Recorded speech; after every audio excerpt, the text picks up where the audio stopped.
আপনি নিজে টিউশন শুরু করে দেন, কাজ শুরু করে দেন। যুবক ভাইরা, আমি নিজে ছাত্র জীবনে 4টি বছর মসজিদে ইমামতি করেছি, টিউশনি করেছি, করে বাবার সংসারে কন্ট্রিবিউশন করেছি। কারণ এক সময় বাবার অনেক ব্যবসা বাণিজ্য ছিল, অনেক বড় ধরনের দুর্ঘটনা হয়ে বিরাট লস খেয়ে ফেলেছে। আমি তখন নিজে চাকরি করে, একটা নয় একাধিক চাকরি করে বাবার সংসারে আমি অংশগ্রহণ করেছি, টাকা পয়সা দিয়েছি। এবং আমার স্পষ্ট মনে আছে 4 বছর আমি একটা মসজিদে ইমামতির চাকরি পেয়েছি, 600 টাকা বেতন দেওয়া হতো। যশোরের যুব প্রশিক্ষণ কেন্দ্র সরকারি একটা অফিস, সেই অফিসের মসজিদে আমি ইমামতি করতাম। যুব প্রশিক্ষণ কেন্দ্রের মসজিদে প্রতি মাসে 600 টাকা করে বেতন পেতাম। 4 বছরের মধ্যে এই 600 টাকা থেকে কোনোদিন 6 টাকা নিজের খরচের জন্য কেটে রাখি নাই। নিজে কষ্ট করে চলতাম, অন্য কোনো ভাবে ম্যানেজ করতাম বা বাবার কাছে লাগলে পরে চেয়ে নিতাম, কিন্তু বেতনের পুরো টাকাটা বাবাকে তুলে দিতাম, জাস্ট আমার পক্ষ থেকে বাবাকে হেল্প করার জন্য। আবার একই সঙ্গে মক্তব পড়াতাম, ইমামতি করতাম, 3-4 কিলোমিটার দূরে সাইকেল চালিয়ে ক্লাস করতাম। এবং এইভাবে পড়াশোনা করে ক্লাসে সব সময় ফার্স্ট থেকেছি। এইভাবে পড়াশোনা করে 10 stand, 2nd stand, 3rd stand, 3টা স্ট্যান্ড করেছি। এইভাবে কয়েক মাইল সাইকেল চালিয়ে, পরীক্ষা দিয়ে, পড়ালেখা করে, চাকরি করে সংসারকেও সহযোগিতা করেছি, নিজেও স্বাবলম্বী হয়েছি। আবার পরীক্ষা দিয়ে আলহামদুলিল্লাহ প্রতিটি পরীক্ষায় ফার্স্ট হয়েছি এবং বোর্ড পরীক্ষায় সারা দেশের মেধা তালিকায় কখনো 10ম, কখনো 3য়, কখনো 2য় স্ট্যান্ড করেছি আলহামদুলিল্লাহ। এই কথা আপনাদেরকে গল্প কেন শুনলাম? কারণ যুবকরা বাপ মা বিয়ে দেয় না, হুট করে একটা কাগজ ধরা দেয় না। কেন আপনি কাজ শুরু করে দেন, টিউশন শুরু করে দেন, ইনকাম করা শুরু করে দেন। অনেক যুবক বলে যে ভাই, মেয়ের বাবারা পয়সা ছাড়া বিয়ে দিতে চায় না, নিজের বাবা বিয়ে দিতে চায় না। আমি বলি যে আপনি উপার্জন শুরু করেন, টাকা যখন কামাই করবেন দেখবেন সব সুর নরম হয়ে আসছে, বাপের সুরে নরম হয়ে আসছে, মায়ের সুরে দেখবেন নরম হয়ে আসছে। হ্যাঁ, যে মেয়ের বাপ দিতে চায় না সে মেয়ের বাপ দেখবেন এমন সিরিয়াল ধরছে। এই জন্য উপার্জন শুরু করে দেন, ঠিক আছে না ইনশাআল্লাহ? ভাইরা আমার, ছাত্র জীবনে বিশেষ করে অনেকের অফুরন্ত সময় থাকে। এই সময়গুলোতে প্রোডাক্টিভ কিছু না করলে শয়তান তখন খারাপ বন্ধুদের পালা ফেলে এবং মানুষ খারাপ কাজ করে। আল্লাহ তাআলা আমাদের সমস্ত যুবকদের চরিত্রগুলোকে হেফাজত রাখার তৌফিক দান করুন। গরমের তীব্রতায় মুসলমান হিসেবে আমাদের বিশেষ কোনো করণীয় আছে কি? দেখুন, প্রচন্ড গরমের দাবদাহ চলছে, তাই না? কাঠফাটা রোদ চলছে এবং আমরা বিভিন্ন সংবাদ মাধ্যম থেকে জানতে পেরেছি যে এই বছর এত বেশি গরম নাকি পড়ার আশঙ্কা আছে, সম্ভাবনা আছে যে গরমে প্রচুর মানুষের হিট স্ট্রোক হতে পারে, অনেক বেশি আপনার মানুষ অসুস্থ হয়ে যেতে পারে, দুর্ঘটনা ঘটতে পারে।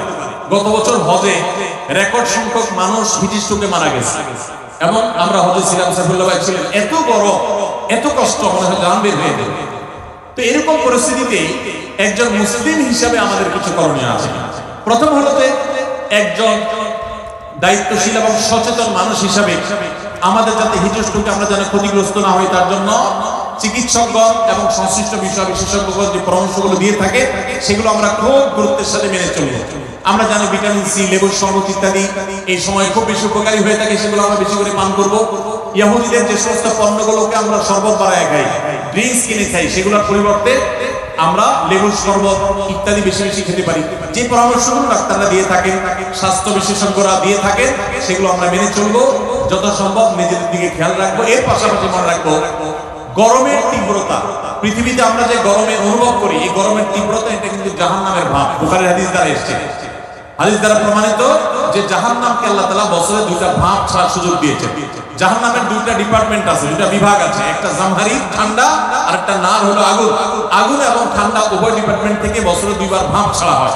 এই ভাবটাই আল্লাহ পৃথিবীতে এক এক জায়গায় এক এক সময় বন্টন করে দেন, ঠান্ডা এবং গরম আমরা অনুভব করি। এটা জাহান্নামের ভাব হওয়ার কারণে গরমের তীব্রতায় কিংবা শীতের তীব্রতায় একজন মুসলমান জাহান্নামের কথা স্মরণ করবেন এবং আল্লাহর কাছে জাহান্নাম থেকে পানা চাইবেন এবং তিনি চিন্তা করবেন। কোরআনে আল্লাহ উল্লেখ করেছেন, কুল নারু জাহান্নামা আশাদ্দু হাররা, তোমরা যে গরমের তীব্রতা অনুভব করছো, জাহান্নামের আগুনের তীব্রতা, গরম এর চাইতে অনেক বেশি। দুনিয়াতে আমরা যে আগুন জ্বালিয়ে থাকি, আমরা চুলাতে রান্না বাড়ার সময় যে আগুন জ্বালিয়ে থাকি, এর চাইতে ফ্যাক্টরিতে যে সমস্ত আগুন জ্বালানো হয় সেগুলোর তীব্রতা অনেক বেশি। দুনিয়াতে আগুন যত তীব্র হতে পারে, জাহান্নামের আগুন তার চাইতে 70 গুণ বেশি তীব্র। ভাইরা আমার, এই জন্য এই গরমের তীব্রতা আল্লাহর কাছে জাহান্নাম থেকে পানা চাইবে। অনেকে গরম তীব্র হলে গালিগালাজ শুরু করেন, বিদ্যুৎ গেলে বিদ্যুৎ কর্তৃপক্ষের 14 গোষ্ঠী ধরে গালিগালাজ করেন, গরমের মা বাপ তুলে অনেকে গালিগালাজ করে, আছে না? আর কিছু না হোক একটা নরমাল গালি দেয় বউয়ের ভাইয়ের কথা বলে যে অমুকের গরম, বলে কি বলে না? তো এই ধরনের যে কথা বলা হয়, এগুলো অনেকে আমাদের নিজের অজান্তে বলি। যে গরমে সহ্য করতে না পারে গরমের মা বাপ তুলে গালিগালাজ করে। তো এটা থেকে গরম কমবে? আরো গরম বাড়বে। কোন গরম বাড়বে? মাথা গরম হবে, মেজাজ গরম হবে, আরো গরম বাড়বে, লাভ হবে না। তিরমিজির একটা হাদিস আছে, যে জিনিসটাকে গালি দেওয়া যায় না, অভিশাপ দেওয়া যায় না, ওইটাকে যদি কেউ অভিশাপ দেয় তাহলে সে অভিশাপ তার উপরে এসে পড়ে। এই জন্য ধৈর্য না হারানো, সবর করা। আল্লাহ তাআলা আমাদেরকে সবর করার তৌফিক দান করুন। সেই সাথে গরমের তীব্রতা কমানোর জন্য প্রত্যেকটা মানুষ প্রচুর পরিমাণে গাছ লাগানোর চেষ্টা করবেন। আপনারা জানেন যে আমাদের দেশে যে পরিমাণ বনাঞ্চল থাকা দরকার, এগুলা নানান সময়ে কলকারখানার নামে, এগুলা নানান সময় নানা নামে নিধন করা হয়। আমরা নিজেরাও প্রয়োজনে অপ্রয়োজনে নিধন করি। ইসলাম সাদকায়ে জারিয়া হিসাবে গাছ লাগাইতে আমাদেরকে উৎসাহিত করেছে। মসজিদ বানানো যেরকম সওয়াবের কাজ, মাদ্রাসা বানানো যেরকম সাদকা জারিয়ার কাজ, গাছ লাগানো কিন্তু একটা সাদকা জারিয়ার কাজ। আমরা গত বছর আসুন্নাহ ফাউন্ডেশন থেকে 1 লক্ষ গাছ লাগিয়েছি সারা দেশে। আপনাদের নওগাঁ জেলাও লাগানো হয়েছে এবং সারা দেশে আমরা প্রচুর পরিমাণে লেবুর গাছ লাগিয়েছি, আম গাছ, পেয়ারা গাছ ইত্যাদি আমরা লাগিয়েছি। আপনি নিজের জায়গায় হলে তো ভালো, না হলে আরেকজনের জায়গায় নিজের খরচে লাগান। ভাই গাছটা আপনি বলতেন, আমি লাগাই সব কামাই করলাম। এই গাছ বড় হবে, ছায়া দিবে, এক সময় গরমের তীব্রতা একটু হলেও কমতে সাহায্য করবে। এর মাধ্যমে আপনি আল্লাহর কাছে সওয়াব পেয়ে যাবেন। বিধায় গরমের তীব্রতায় ঈমানদার সে আল্লাহ তাআলার কাছে সবর করবে এবং এই ধরনের সওয়াবের কাজ করবে, জাহান্নাম থেকে পানা চাইবে। এবং বিশেষ করে গরমের দিনে রোজা রাখা একটু কষ্টে, ওই কষ্টের সময় রোজা রাখার আবার সওয়াব আছে। সোমবার শুক্রবার রোজা করে একটু কষ্ট করে রাখবেন। এবং সাধারণত গরমের সময় দিন অনেক বড় হয়, রাত অনেক ছোট হয়। এই জন্য এসার পর তাড়াতাড়ি শুয়ে গেলে ফজর নামাজ পড়াটা সহজ হবে। আল্লাহ তাআলা আমাদের সকলকে গ্রীষ্মকালীন যে আমলগুলো আছে সেগুলো গুরুত্বের সাথে পালন করার তৌফিক দান করুন। আমার বড় বোন পর্দা করে চলে না, ছোট ভাই হিসাবে আমি কি করতে পারি? আমার আব্বু আম্মু ও বড় বোনকে কিছু বলে না। দেখুন, পরিবারের কোন সদস্য যদি পর্দাহীনতার মধ্যে থাকেন, আপনারা তাদেরকে বুঝাবেন। যাকে দিয়ে বুঝালে কাজ হবে তাকে দিয়ে বুঝাবেন। যেভাবে বললে বুঝালে কাজ হবে, হাদিয়া দিলে কাজ হলে হাদিয়া দিবেন এবং সেই সাথে চোখের পানি ফেলে দোয়াও করবেন। কায়েমুল হক আল্লাহর কাছে দোয়া করবেন, হেদায়েতের মালিক আল্লাহ। এরপর যদি আল্লাহ না করুক, পথে না আসে, আল্লাহর কাছে আপনার দায় অন্তত থাকবে না। এরপর প্রশ্ন হলো, আমি একজন বিবাহযোগ্য যুবক, অনার্স 3য় বর্ষে পড়ছি। অনেকদিন যাবৎ আমি হারাম সম্পর্কে জড়িত আছি। চরিত্র হেফাজতের জন্য আমি এখন বিবাহ করতে চাচ্ছি, কিন্তু আমার পরিবার কোনোভাবে রাজি নয়। চরিত্র হেফাজতের জন্য এখন আমার করণীয় কি? নামটা একটু উল্লেখ করে বলবেন যাতে আমার মা বাবা বুঝতে পারে। যেহেতু অনুরোধ করেছেন উনি এবং নাম লিখেই দিয়েছেন, তাইলে নাম তো আমাকে বলতেই হয়, মোহাম্মদ রিজভী আহমেদ রেজওয়ান। এই ছেলের বাপ যদি এখানে থেকে থাকেন, বাবাজি ছেলেটার দিকে একটু দয়া মায়া করেন। আল্লাহ আপনার দিলে রহম দিয়ে দেখে আমরা দোয়া করি। আল্লাহ চাচাজি এবং চাচির দিলে আল্লাহ তাআলা মায়া দয়া দিয়ে দেখ, ছেলের কষ্টটা বোঝার তৌফিক দান করুক। বাবাজিরা, আপনারা যে বয়সে বিয়ে করেছেন, সেই বয়সে তখনকার যুগে ফেসবুক, ইউটিউব ছিল না, টাচ ফোন, মোবাইল ছিল না, স্মার্টফোন ছিল না। তখন চরিত্র রক্ষা করা অনেক সহজ ছিল। আপনার ছেলে যে সমাজে বাস করে, বাবা, এই সমাজের চতুর্দিকে আগুনের আঁচ তাকে ঘিরে আছে। এই অবস্থায় চরিত্র হেফাজত করা ছেলের জন্য অনেক কঠিন। ছেলে বিয়ে করতে চাচ্ছে মানে হলো সে চরিত্রকে হেফাজত করতে চাচ্ছে। সে দুশ্চরিত্রবান হলে তো 2 নম্বর পথে সে নিজের যৌন আকাঙ্ক্ষাকে মিটাতে পারতো। সে তো সৎ থাকতে চাচ্ছে, অতএব নিজের সন্তানের এই সৎ ইচ্ছাকে সাধ্য অনুযায়ী পূরণ করার চেষ্টা করে। আর সেই সাথে যে যুবক এই কাগজ লিখে পাঠিয়েছেন, আমরা তাকেও বলতে চাই, শুধুমাত্র আমাকে কাগজ ধরায় না দিয়া নিজে একটু আয় রোজগার শুরু করে দেন।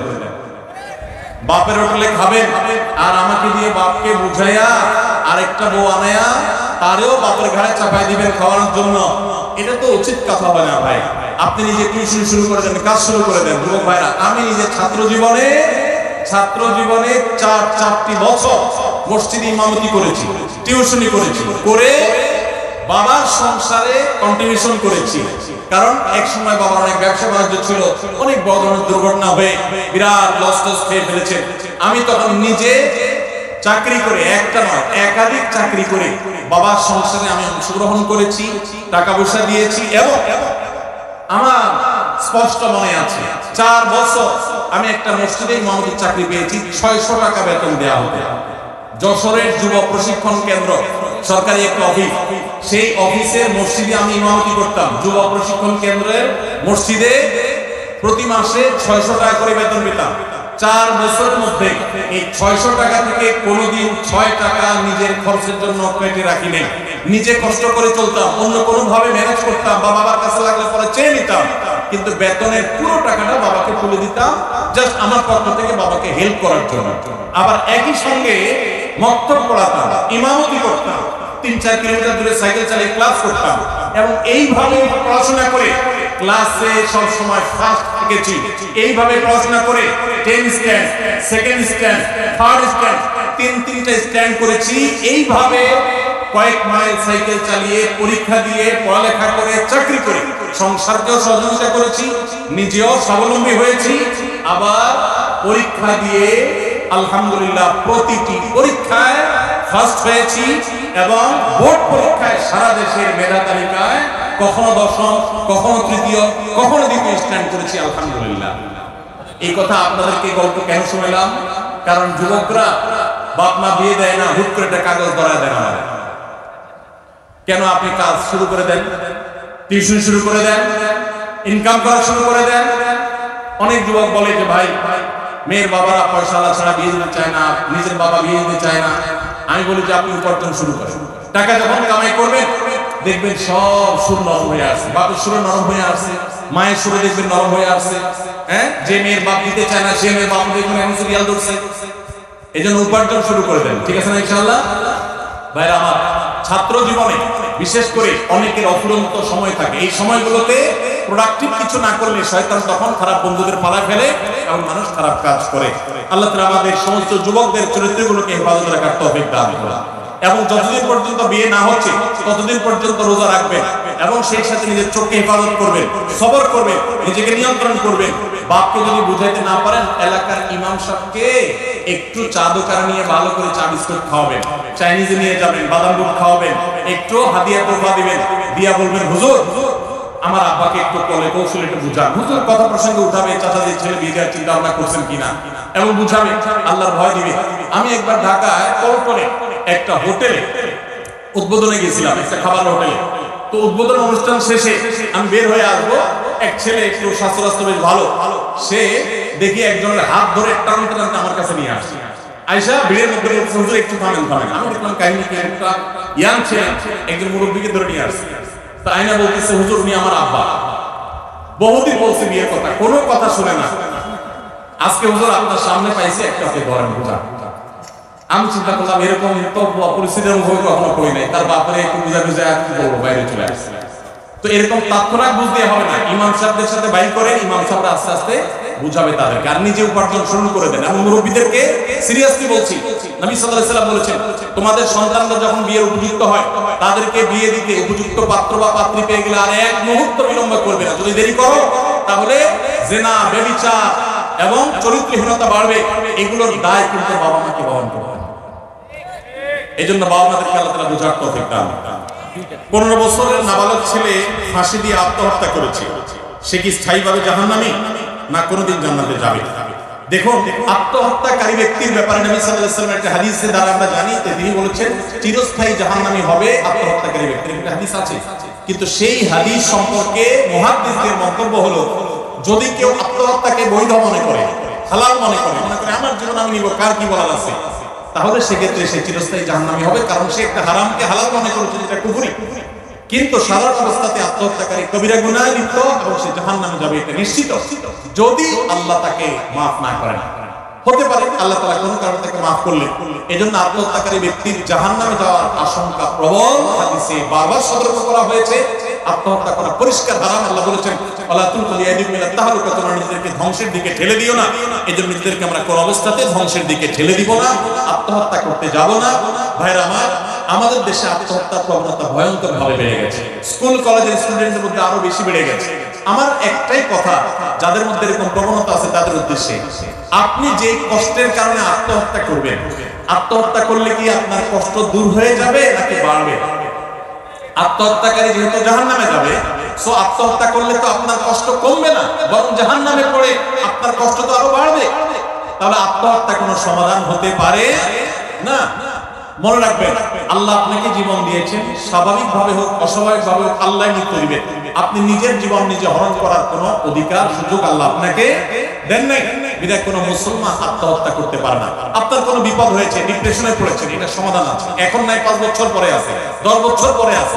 একটা লোক আপনাকে অনেক অপমান করেছে, আপনি মন খারাপ করেছেন, হতে পারে একসময় আল্লাহ তাকে আপনার সামনে পিঁপড়ার মতো ছোট করে আনবে, আপনার ইজ্জত তার বিপরীতে অনেক বাড়িয়ে দিবে। একটু সবর করতে হবে। ঈমানদার কখনো আল্লাহর রহমত থেকে আশা হারাবে না। আল্লাহ আমাদের সবাইকে সেই তৌফিক দান করুন।